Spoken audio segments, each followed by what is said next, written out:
Hello, everyone. So nice to see you all. Welcome to Kind Soup for the Soul.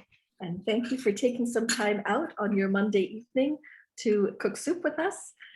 Just a little bit about KindWorks for those of you who are new to the call and to this program. We are a nonprofit organization. We've been around for about 14 years, and we make it easy for busy people to take part in community service. So we organize a range of activities, and people can slot in as their schedules and their interests and their passions allow. And one of the things that we came up with during the pandemic, when we couldn't get together in the more traditional ways, is Kind Soup. And the idea is that we get together by Zoom, each of us in our respective kitchens once a week. Usually it's been Mondays at 5:30, and we cook soup together. Each week, a different kind of soup led by sometimes a chef and sometimes one of us who enjoys cooking. And we make a huge pot and we share it with our families that evening. And we make a lot extra that we can share with food banks and with shelters and with neighbors and just anyone that we feel can use a soup hug right now. So it is such a pleasure to have Karen and Tharwat with us today to make this incredible soup. I'm really excited to try it. I haven't made it before. Koshery, I hope I'm pronouncing it right. And Karen and Tharwat, please do introduce yourselves in more detail, but I'll just mention one really amazing connection that Karen and I discovered we have. And it just goes to show what a small, kind world it is. So earlier this year, I wrote a book. I published my first book called 30 Days, Stories of Gratitude, Wisdoms, and Tradition. And Karen, I think, purchased a copy. And then we started an email exchange. And it turned out, I mean, the reason that this book came to be is partly because I wanted to share these stories that I've been writing for the past 10 years during the month of Ramadan. That's why it's called 30 Days. And partly because I met this extraordinary woman from Afghanistan who I discovered was this extraordinary artist and whose art fits so beautifully with the stories of the book. Her name is Sohra Hosseini. And I thought, this would be a wonderful way to support her art, support her story, and also publish a really beautiful book together during the pandemic. So we published this book, and it turns out that Karen knows Sohra and has known her for several years and has taken classes with her. And in fact, the reason that I came to learn about Sohra is thanks to Karen, because she actually wrote to a dear friend of ours, Luby Ismail, that she knows this woman who's looking for a job, who's looking for a place to live, and can anybody help? And that's how I learned about Sohra and was trying to help her find a job in a variety of places, but then came to find out that she's this extraordinary artist who's exhibited at the Smithsonian, and it just creates this beautiful illumination and calligraphy and miniature paintings, things that work so beautifully with this idea I had stewing about doing a book. So thank you, Karen, for Thank that. you. It was exciting for both of us to make that connection. It was an amazing confluence of events and good people sort of helping each other. So I really appreciate that you play such a pivotal role in a book that has brought so much joy and satisfaction for me. So thank you. And with that, I'd love for you to introduce yourselves. I'm Karen Leggett Abariah, and my husband Tharwat Abouraya, and he is from Alexandria, Egypt. Yeah. And we met in Washington, D.C., lived in the same apartment building, and we've been cooking together ever since. We both love to cook, and he cooks some American things and cooks some amazing Egyptian things, and we make a lot of changes and cook things together. And one of the things we love to cook is koshery, And that's really the star of today's program. So we want to share a video that Tharwat just made to let you know a little more about.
Only one addition to the introduction. Not only we love to cook, we love to eat as well.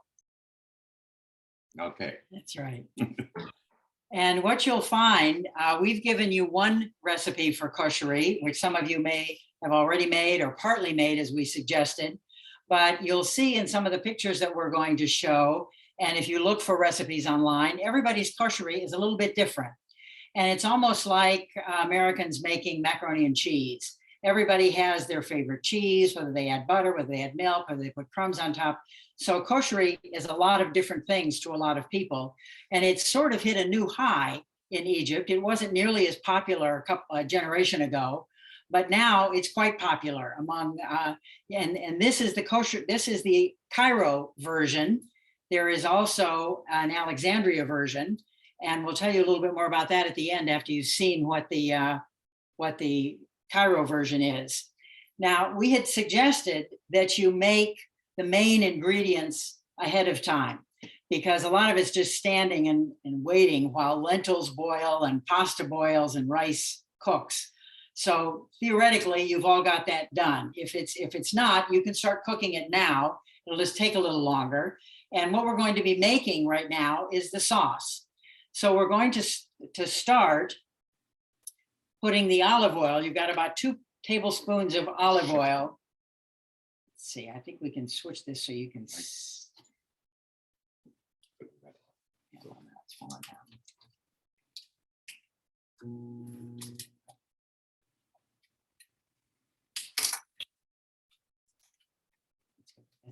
It's not staying. Okay. About 2 tablespoons.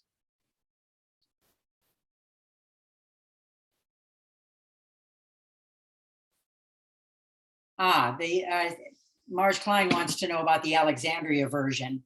That actually, you've made the Alexandria version, Tharwat. Why don't you say? The Alexandria version is very, very simple and easy to do, easier than the Cairo koshery. The Alexandrian one is merely white rice, any kind of rice. Shorter rice is best, and red or yellow lentils. That's it. And you mix the two. You start with a little bit of olive oil first, like 2 spoons also. Then you add the rice and add also the red lentil and let them heat to make sure that they all mix with the oil. And then you add water, 2 to 1, similar what we do with just cooking rice. So if you add 1 cup of rice and 1 cup of red lentils, you add 4 water and add a little bit of kosher salt and let it cook. And about maybe 15 minutes while it's cooking, you could start making holes in the actual rice and lentil mix, not totally cooked yet. You make holes and you add eggs You break an egg, you put it in the hole, say about 4 separated, and then you cover it with the rice and lentil, and cover it with the lid and let it cook for another 10 minutes. And that's it. That's the Alexandria Koshery. Now, if you want, you can make it without those eggs, and then it'll be vegan. Well, Right. yeah, she is vegan, so that's an issue, but what you're describing sounds almost more like a shakshuka where you throw the eggs into So whatever. there's no tomatoes. Yeah, so Yeah. no tomatoes and not a lot of other spices. That's correct, yes. In a Okay, way, but it it's cousin. too late for me now because I've already made the other lentils. I had No, read. that's for the- some other day. And this was adapted from the Egyptian Christians, mainly when they do fast 40 days.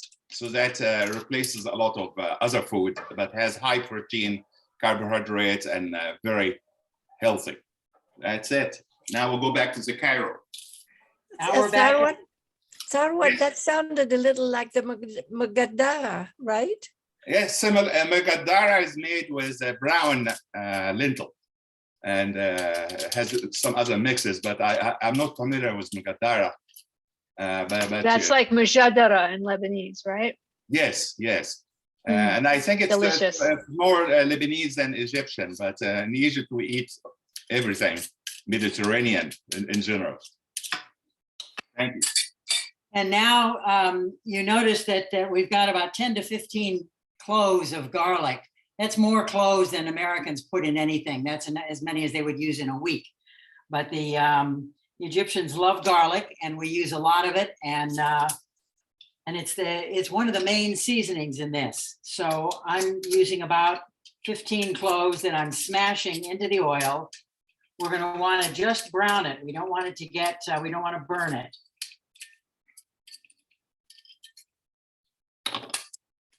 While that's getting ready, you can be opening up your the big jar of tomato sauce. There you Yeah. go, yeah. Karen, I know that you cook soup with a group in your apartment building, the Wisconsin.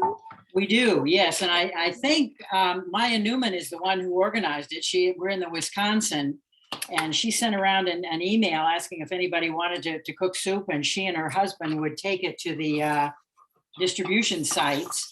And I think there are 4 or 5 of us, either couples or individuals now, who make soup, and we all take it to Jay and Maya, and they deliver it.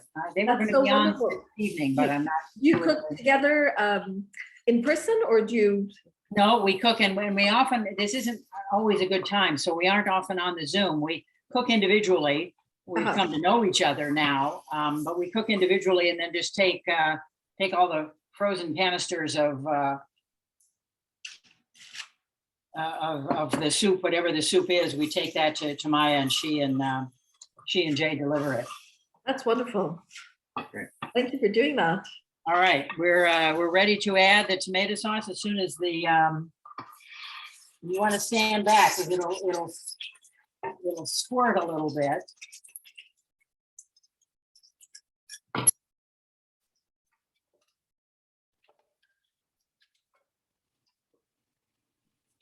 Koshery freezes very well, but if you get it out of the freezer and warm it up and it seems a little dry, you can take one of those little cans of tomato soup and add it and mix it in real well.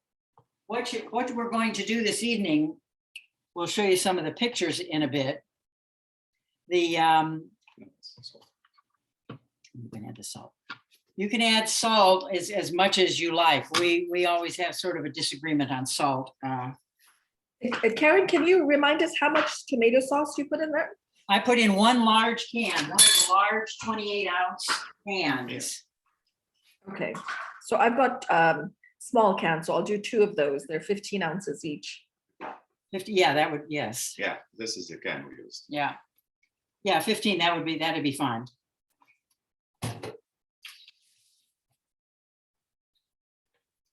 Salt. And now we're going to add 2 tablespoons of cumin, Brown. ground cumin.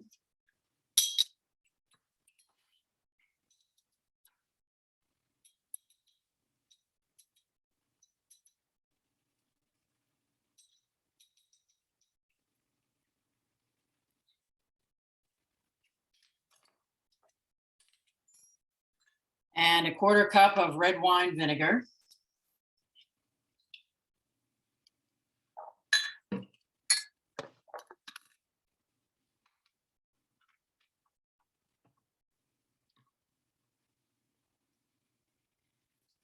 And now it really just simmers.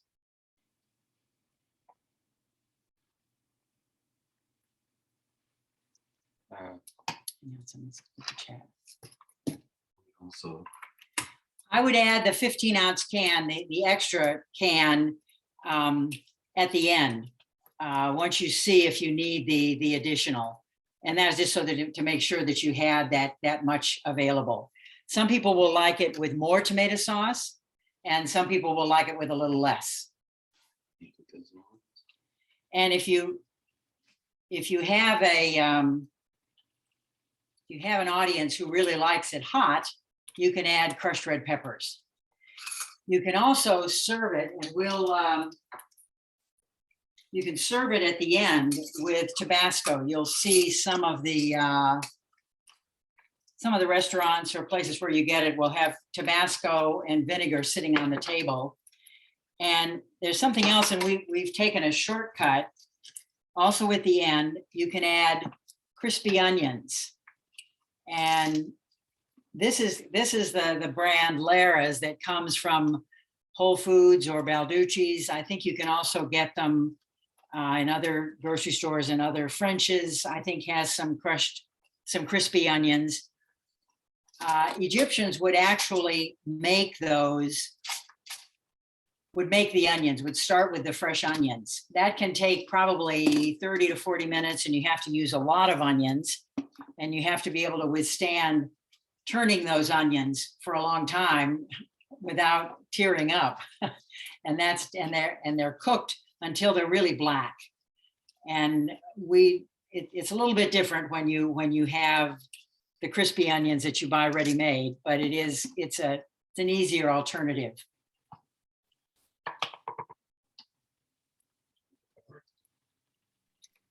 Karen, I saw one YouTube video that made a koshery with chickpeas. Is that from a certain area of Egypt, or is that just somebody's take on it? Well, actually, this is a new kind of addition. Traditional classical koshery were only what we're showing here. But over time, the Egyptian and new generation start adding 2 other things, actually, chickpeas, and also adding some thin spaghetti, cut in little tiny pieces, and they brown it a little bit. So that is for color, and so that's what in Cairo is. In Alexandria, since this is not really Alexandrian koshery, and the city is a port city and fishermen, so they took the Cairo version of kosher, the Alexandrian version, and start adding, guess what? Seafood to it. So you have the traditional classical Cairo koshery, and Alexandria add to it steamed shrimp and or steamed calamari, cut small pieces, and or all kind of fish, mussels or whatever that is. And you find that only in Alexandria they do that. I have to say that sounds pretty delicious. Yeah, yeah. It's just they don't want with Alexandrian little hard-headed. You normally say I'm Alexandrian from Egypt. So that's sort of like Texas here. Debbie asked if there's a connection between koshery and kosher, and that would be a logical thing. And I've been asked that before, and the answer is no. Actually, the name koshery is Indian, and it comes from an Indian word, kishri, and I don't really know exactly how Indians would pronounce it, but that is a dish of rice and lentils. And then when it got to Egypt, there are a lot of Italians in Egypt, and they added the pasta. And Egyptians like tomato sauce with a lot of garlic and cumin and vinegar. So that's correct. So they added that. Right. But I suspect the hot sauce really was from India as well, because Indians love to eat hot sauce in general in most meals. So I suspect it was lentil and rice and hot sauce. Then, during really around the same time, World War II, the British, they had a colony, of course, in India, brought it with their troops when they invaded Egypt for a few years. So that became popular in Egypt because it's affordable, just rice and lentil, and give you the carbohydrates and protein you need. Let me share a screen and show you how many. We were looking for a picture of koshery, and I said there's no picture that looks exactly like the koshery we're making. So Tharwat found a bunch of koshery pictures, and I'm going to. I thought I was going to.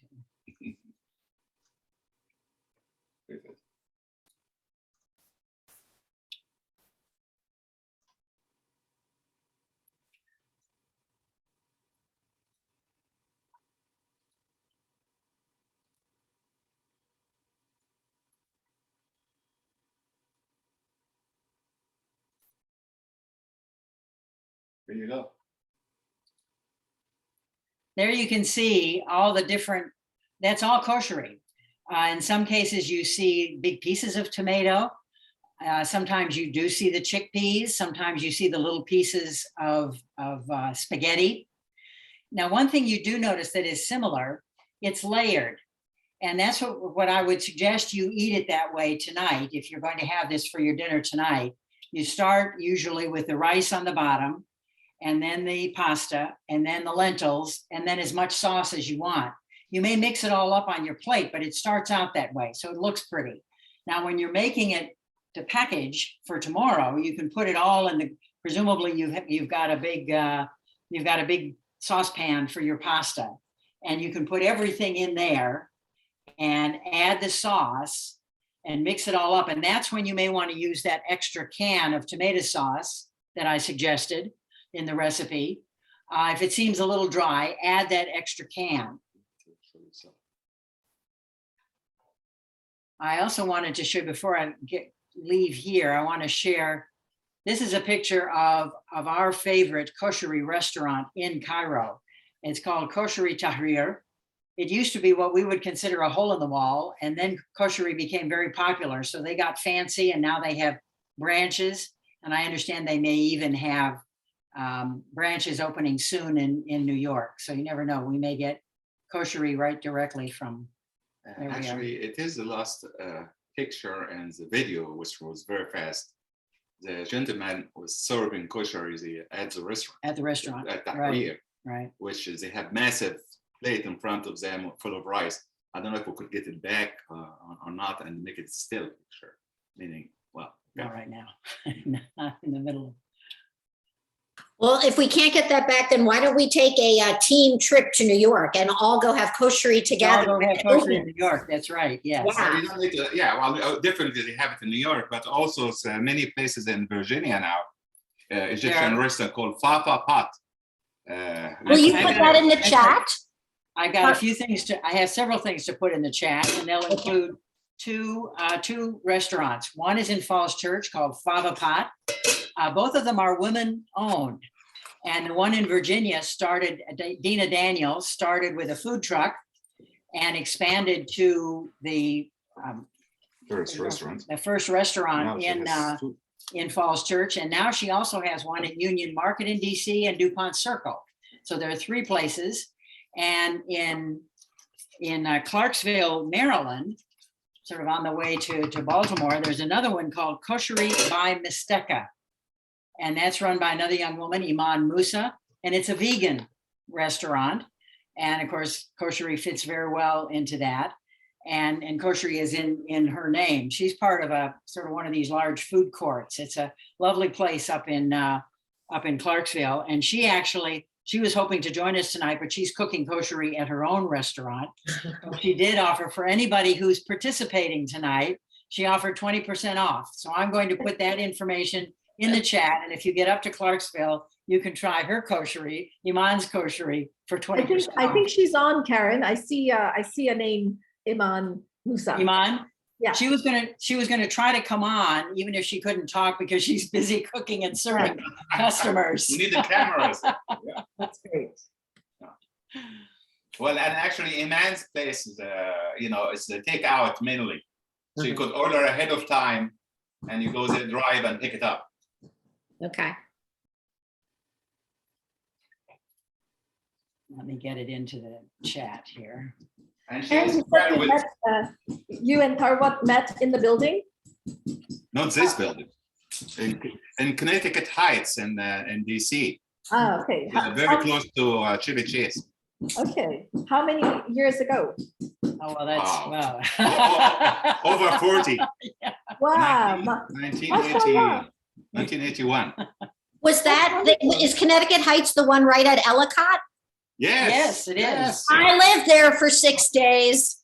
Oh, 6 days. How'd you manage to live there for 6 days? It was a little more than 6 days, but when my husband and I got engaged, I was in New York and I moved down and lived there with him for the summer. And we got married at the end of the summer. Oh no, actually it was much longer than that. Because I moved when our baby was 6 days old. So I lived there for about a year. I think Wow. in 1990, early 90s. Were you guys still there then? No. Long gone? We Yeah. lived there in 1980. I moved from New York to Washington, and Ah, I was living in the building has the indoor swimming pool. yeah, And Karen was living across the street. It's still Connecticut Heights, yeah. and the town houses, I believe that's what they called. And they had the outdoor pool. So Yeah. it was in March, snowing outside. I was well, only 2 people in the indoor pool. We're bound to meet. It was fate. That's right. That's right. I'm putting a few other things in the, you see there, you have Iman Moose's email. So if you're going to go up to Clarksville, keep that, copy that message from the chat and send her a note and say you're on your way. And if she's there, whether or not she's there personally, she'll make sure you get your discount. It's a fun trip on the way. How far is it? How far is it? If you From were- here, it's probably what, half an hour? Half an hour. About half an Oh. hour. Fantastic. Yeah, it's not too far. And it's a pleasant drive. You can, it's on what's 108. So you take 108 and you wind all around and suddenly you end up in Almy. So it's Oh, fantastic. very So nice. a trick for anyone who doesn't know this yet, you can copy the chat before you sign off. There's 3 little dots at the bottom right of the chat.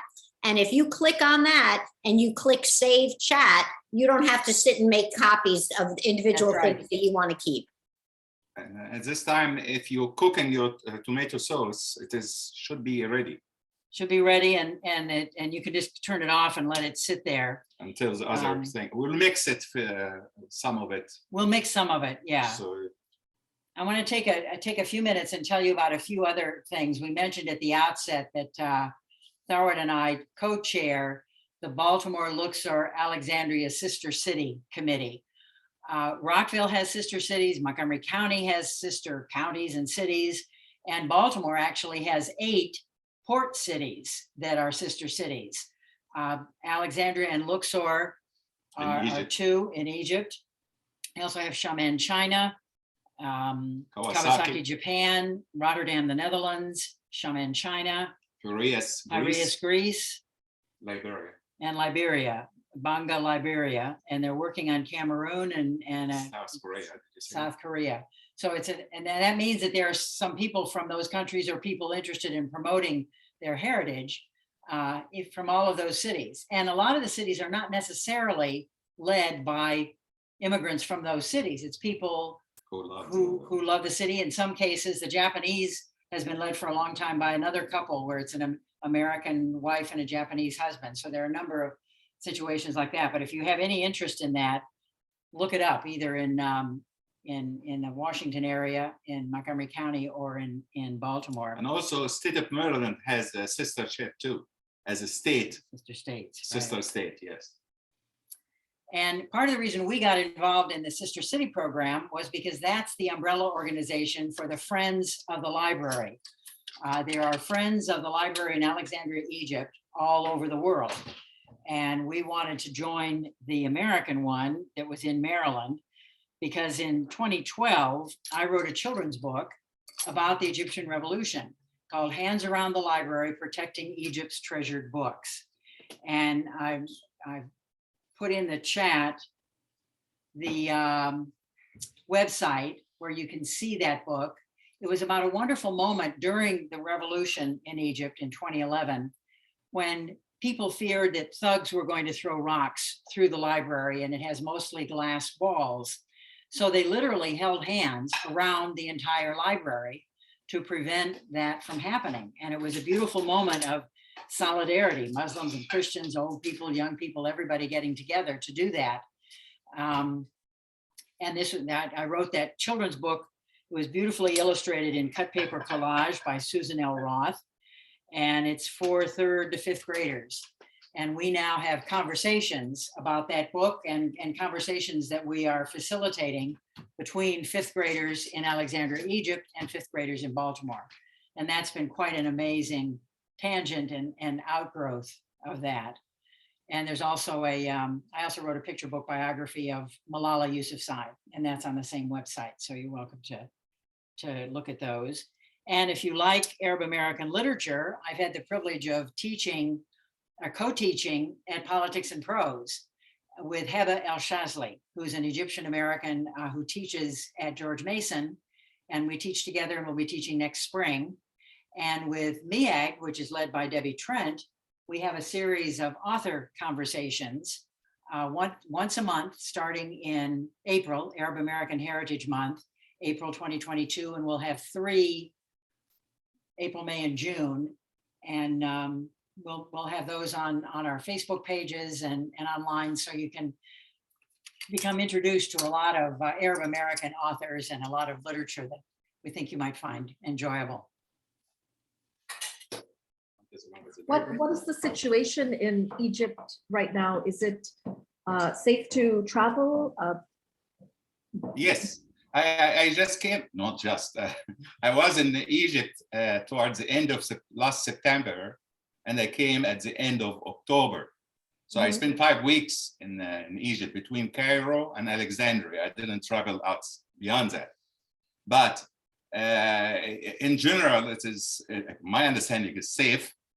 Most people who get COVID or get infected, they catch it early on because everyone's sort of aware, mostly people are aware of the symptoms.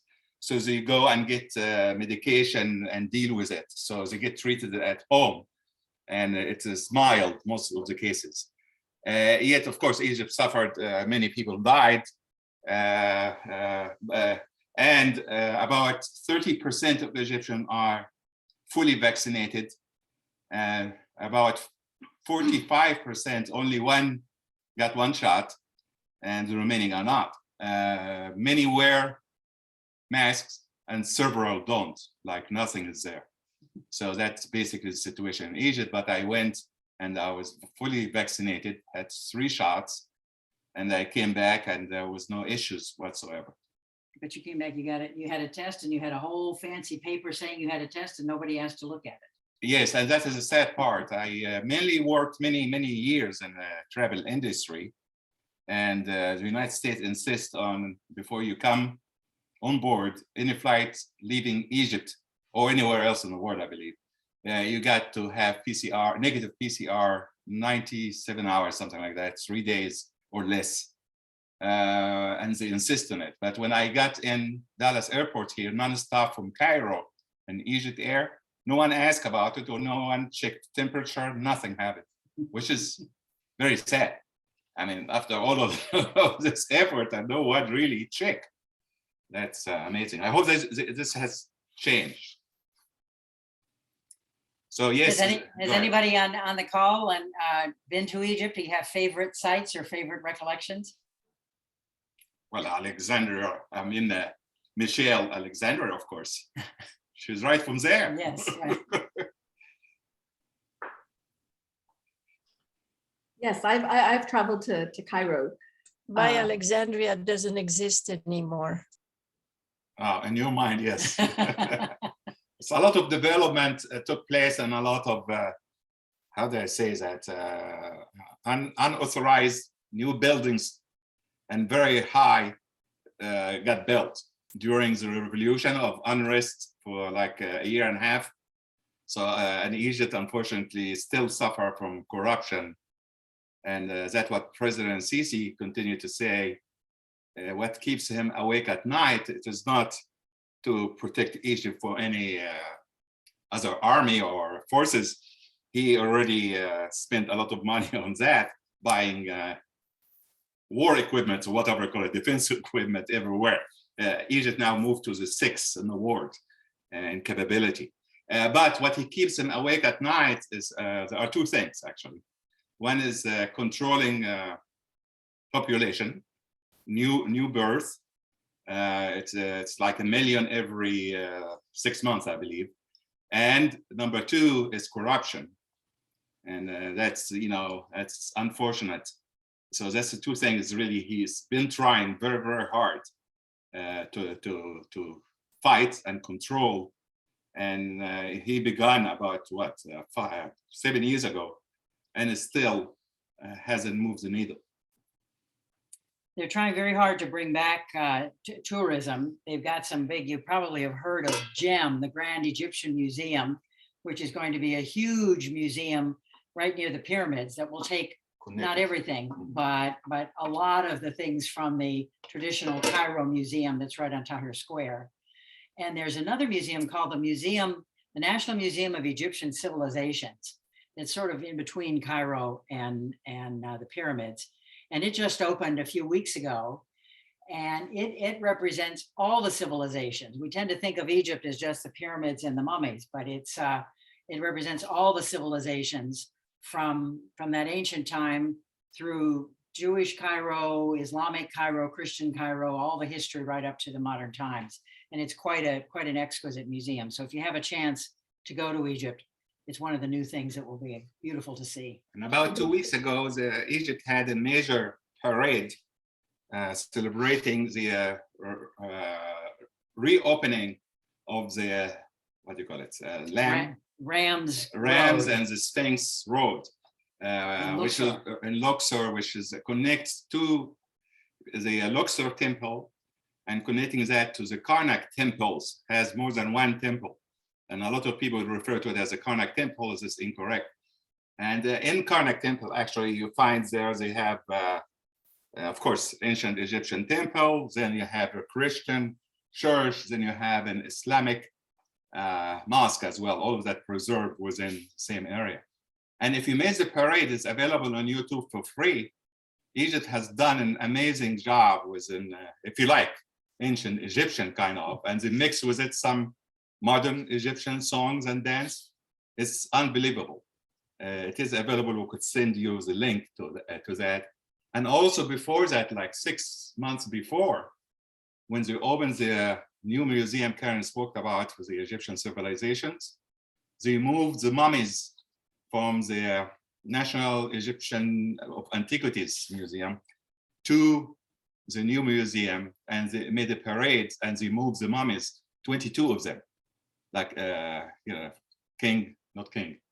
pharaoh of Egypt, Ramses, and a couple of them. So if you are into that, they're amazing production really, and all of them made to attract tourists again.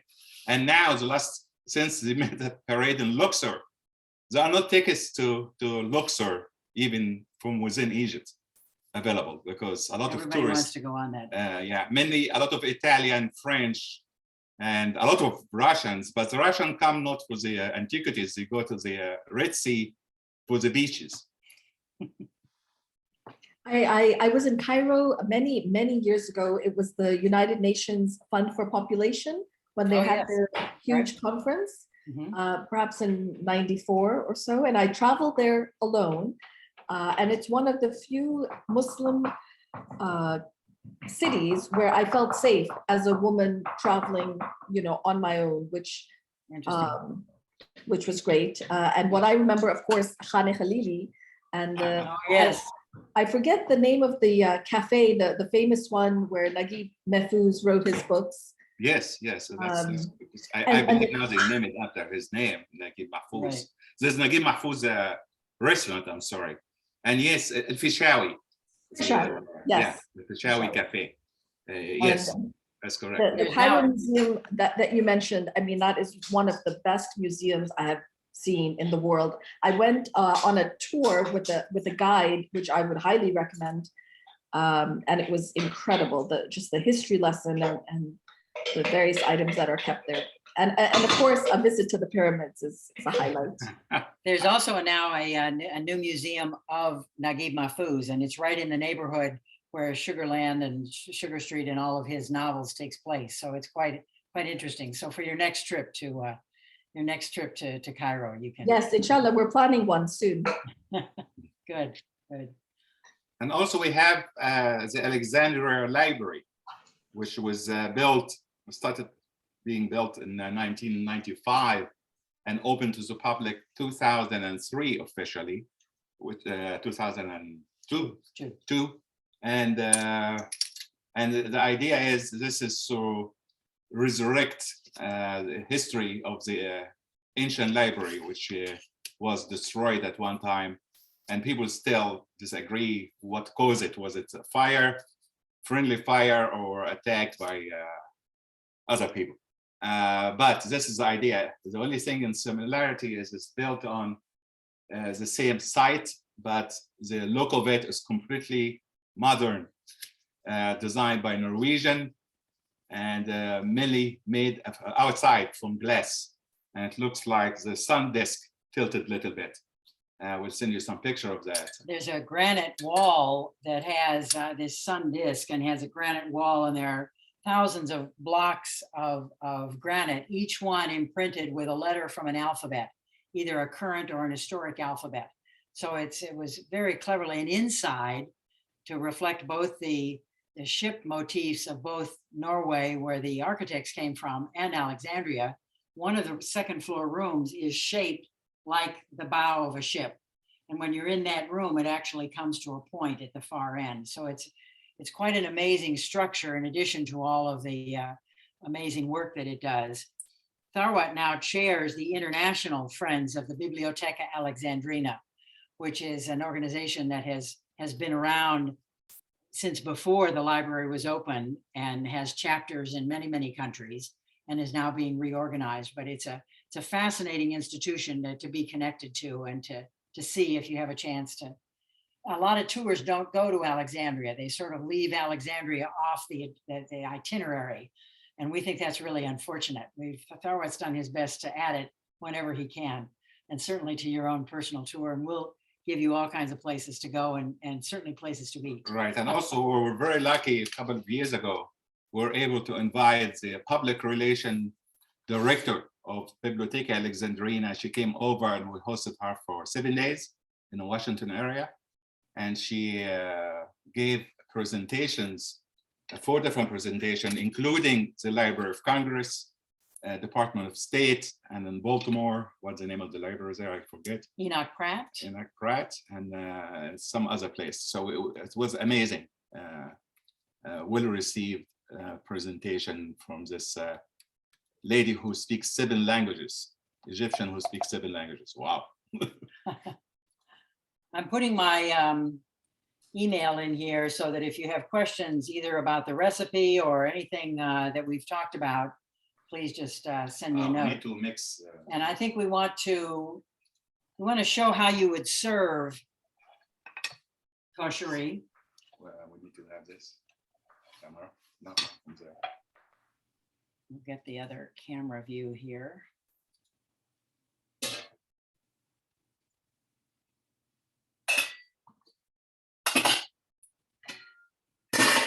All right, so you see we've got all of the pots here. We're going to start with the rice. Yeah. Just make the base rice. That just makes the base. And you can serve this sort of buffet style if you're having a lot of people or even just for your family. And then you can put the lentils on next. I put 2 rice, 1 lentil. And then the pasta. 1 pasta.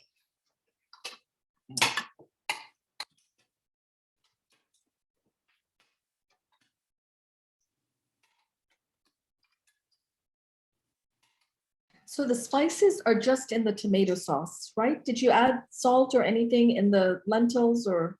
No. I salted the lentils a little bit for each you one did. of them. Put a little bit of, maybe half a teaspoon of salt. The primary salt is in the sauce. Mhm. And then I'll just put, we like tomato sauce a lot. So that ends with And then you can put a little bit of, I you already put some. already put some of the Tabasco sauce. No, I did crunch Okay. and then some. Supposed to be fried There, onions. there we are. And that's what our koshery looks like. And yours will look somewhat like it. Now, as I say, when you're ready to package it, you can just put everything all together in the biggest pot you have, whatever you cook your most in. In our case, it'll be the pasta. Mix it all up, add all the sauce. And as I say, if it seems like it needs more sauce, add the extra can.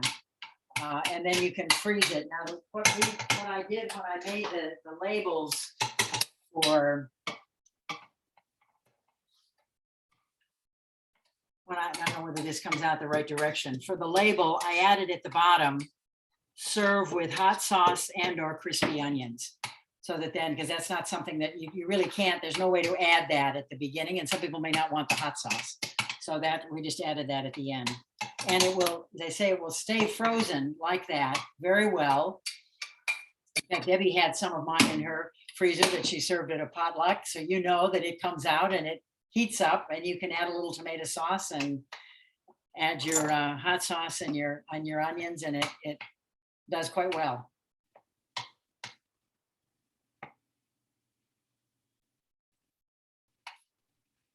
Marge is asking that if she wanted to add chickpeas, would they go into the sauce or added to the pasta lentils mixture? I would add them on the top as another layer. Okay.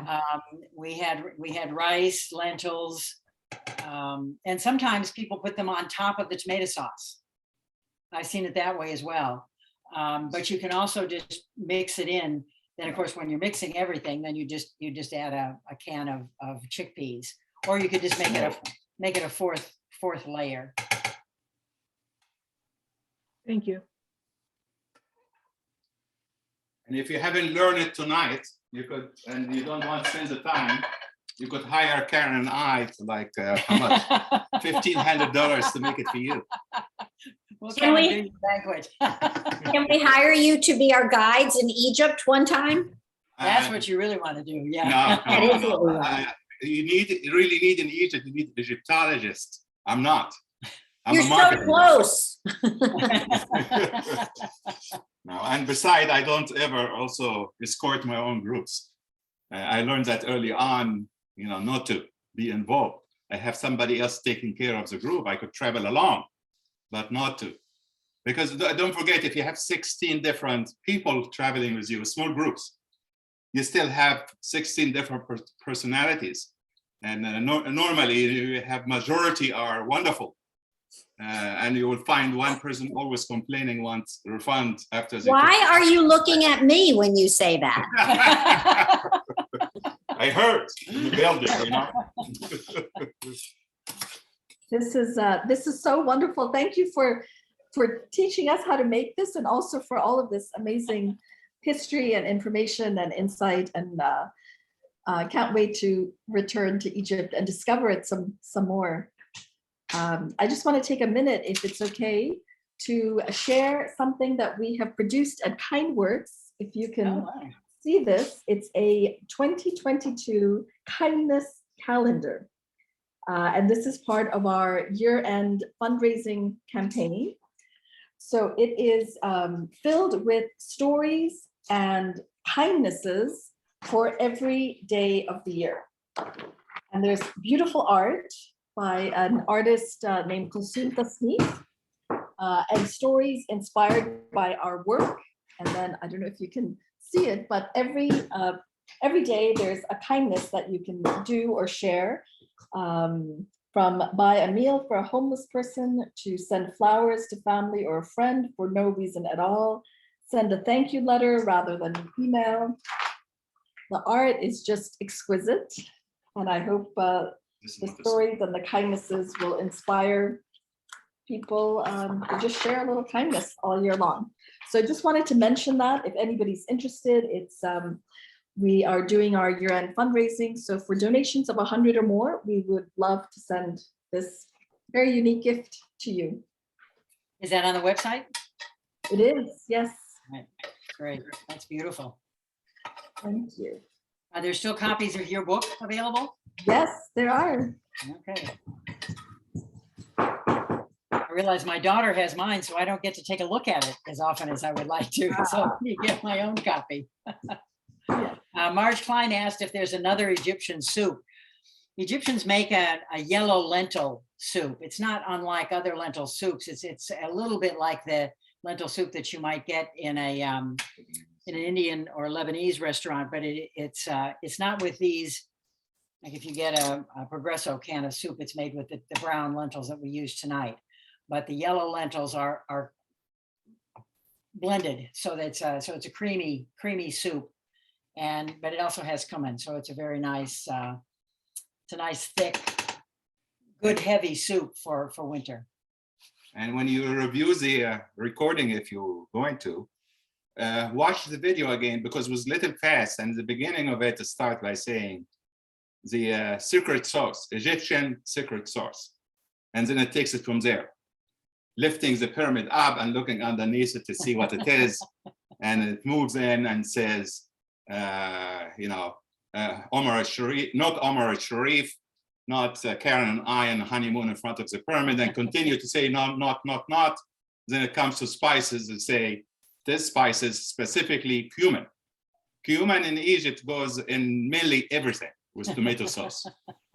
Anything has tomato sauce, they add cumin, becomes Egyptian. And Tharwat, was that little video that you made available for the public to see on YouTube? Because the sound wasn't Yes. perfect. So we can just go to YouTube ourselves and find it. Well, I will send it to you because I think so. Well, let's see. I put it in the chat, but it Yeah, looks Karen, like, you're great on this chat connection. well, Wow. it looks like it went double. So just don't click on it. Click on the top part. And it moves very fast, so that you need to really, when you start it with the first second. Yeah. Because I want to condense it to only 60 seconds maximum. People, and most of my videos are actually 30 seconds. This one was a luxury. 60, What are your other videos about? Oh, actually, I produce a video, but that goes up to sometimes 10 minutes, but mostly 5 minutes. I came up with the idea of American Egyptian woman of influence. So the caveat is Egyptian women who made it into the United States. They're doing well and contributing in some way. Right, Yeah. like Diana, what's her? Diana Daniel? Dina Daniels. Dina one of them, Daniel is who part started of the it. Fava It's Pot. Fava Pot of the Koshery. Since we have a few extra minutes before we have to let everyone go, could you show one? Can we upload one in one?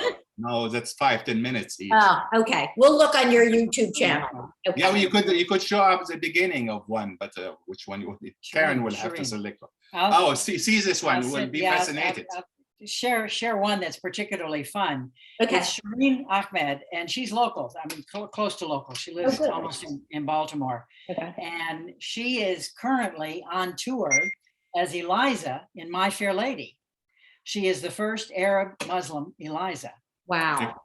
And it's sort of amazing. I had a chance to interview her, and I asked her what it was like learning Cockney. And she said, well, it was like learning Arabic when I was a child, because many of the sounds are similar.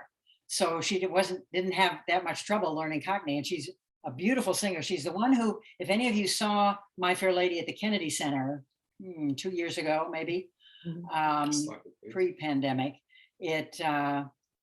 she played Eliza for that performance. Let me see if I can. Was she in New York as well? Yes. Yes. I saw her. She was magnificent. And she's getting better and better. Wow. Let me find it and see if I can.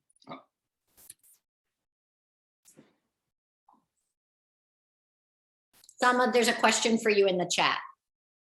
Give us a minute here. No, that's okay. You can maybe, if you speak it, he can answer it while I'm finding the Oh, video. it's for Salma. Somebody wants Salma to put, there we go. We got it.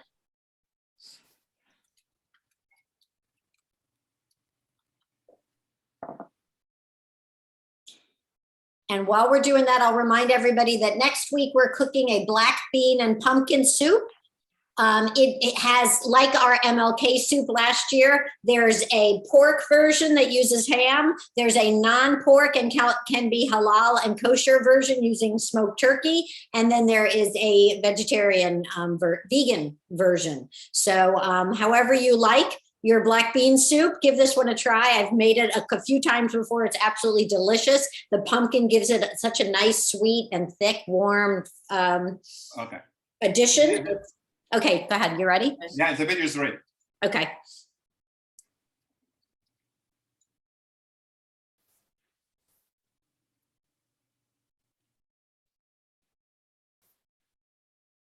The American Egyptian Women of Influence podcast aims to be the American Egyptian culture podcast of choice. We believe that our knowledge and our participants' stories will greatly enhance understanding of both cultures. I'm Karen Leggett, Abariah. Shireen Ahmed is our guest today. Growing up near Baltimore, Maryland, with an Egyptian father and an American mother, she began singing on the table at home as a little girl, and then in middle school musicals. My Fair Lady was the movie night staple as she grew up. Then she majored in criminal justice at Towson State University while taking voice, acting, and dance lessons on the side. After 2 years singing for a cruise line, Shireen began many rounds of auditions in New York, finally landing an understudy role in the Lincoln Center performance of My Fair Lady and the lead for the traveling company, including a stop at the Kennedy Center in Washington, D.C. Welcome, Shireen. Glad to have you on the air with us. Thank you for having me.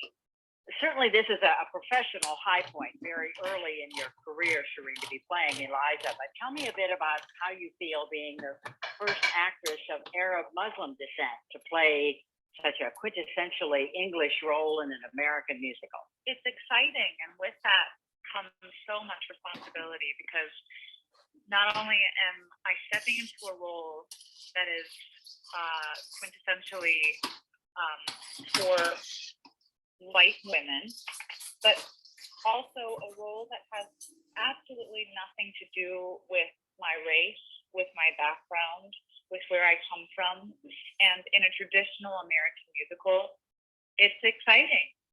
And I feel so much responsibility taking this tour around the country because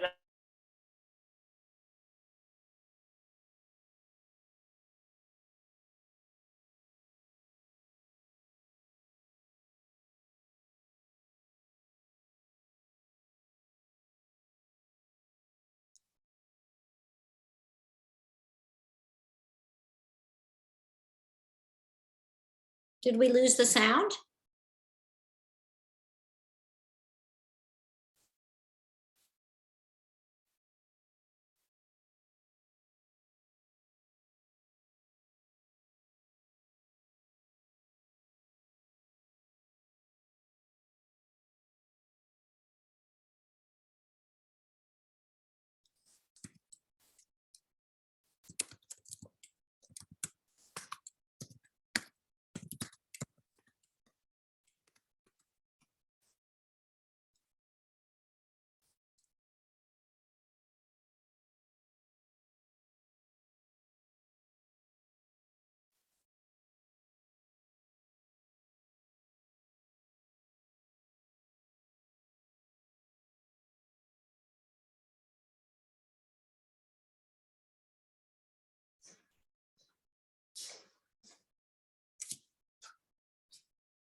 We're not done.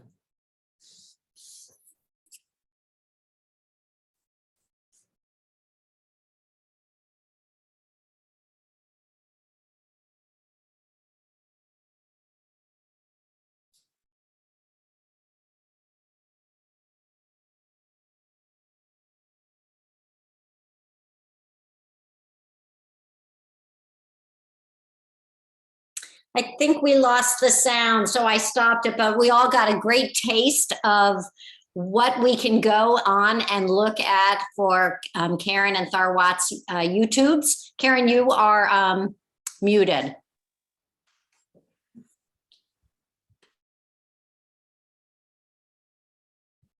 All right. Well, it is 6:30. We're having our technical difficulties at the right time.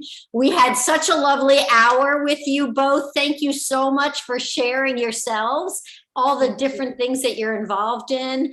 Taught us so much about Egypt and about the food there and some of the history and the cultural aspects. It was just fantastic. I can't thank you enough. And thank you to everybody for joining us. Thank you Thank so you, much. Karen. Thank you, Karen, at Tharwat, and the whole. Thank you very much. Thank you. Don't you. forget to copy the chat, everybody, and we'll see you on next Monday, we hope. Have a great week. Bye.